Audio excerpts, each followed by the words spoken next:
reunited with Joey B on the Bengals. I'm a big fan of him there. I honestly think he can be all that he was in college. He's not going to get 20 touchdowns a year, don't get me wrong. But I just don't see, I don't have a lot of negatives outside of, I don't know if that can be a high enough volume offense to provide, to feed basically three mouths of Tyler Boyd, T. Higgins, and Jamar Chase, and whatever tight end they try to throw out there that people try to hype up, and whatever Joe Mixon's, workload is actually going to be. Other than that, that's my big thing is that I don't know if it's a high enough volume offense to feed those three mouths. What do you think? What do you think about Jamar Chase? I loved him as a prospect. Don't have any issues there. So go ahead with what you think for that situation. Yeah, this guy had 3.14 yards per team pass attempt. Like that's per attempt. He would get 3.14 yards. So like that's just shows how nuts his 2019 season was.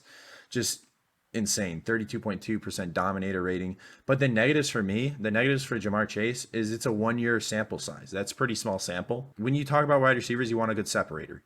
I thought at times he wasn't a good separator. There were times where he was a really good separator. Then there were times like when he works deep balls, this man can separate vertically better than anyone else. But when he's working over the middle of the field, the separation looks a little lackadaisical sometimes. So it's just like that's the one negative I can find.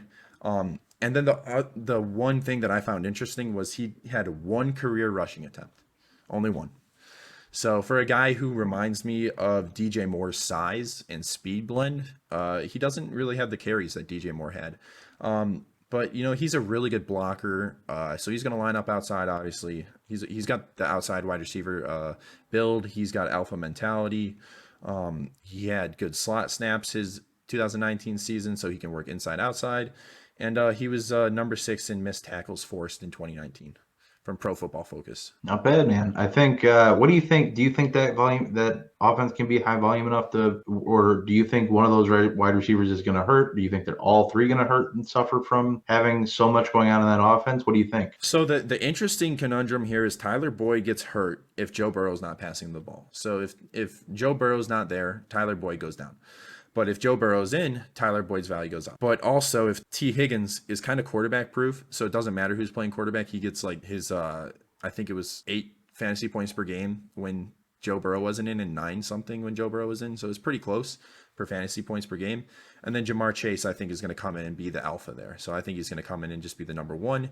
You got T. Higgins as the number 2, who's also an alpha, which is interesting. So you have 2 alpha wide receivers and Tyler Boyd. So Tyler Boyd's going to be the slot guy who's going to benefit from having 2 alphas on the outside. And then you got 2 alphas benefiting from each other because you don't know who's going to take the safety help or who's going to get the safety help. So, it's going to be interesting. I think that this is a better Rams offense this is a better version of the Rams offense than what they're running in LA, but they're just not developed yet, if that makes sense. Yeah, they have all the pieces to be great. Yep. I agree. I think it's, still in kind of the infant stages of that being what could be damn near an elite offense. I think their biggest flaw is going to be their offensive line. They did do some work over the offseason to kind of help that. They added Riley Reif at left tackle. They were able to add interior offensive line in the draft, in the later stages of the draft. But and that was a big thing. Everybody wanted them to go Penei Sewell instead of Jamar Chase, which, whatever. It is what it is. They did what they did. But I think that, like you mentioned, they have all the pieces. They're just not developed yet. I think that's a really good way to put it, is that they could very well be one of the premier offenses in the league. And the thing is, too, is their defense is not good. Their defense is terrible. Outside of a couple good for pieces. Fantasy. Exactly. That's what I'm saying. That's where I'm getting, Maddie. But,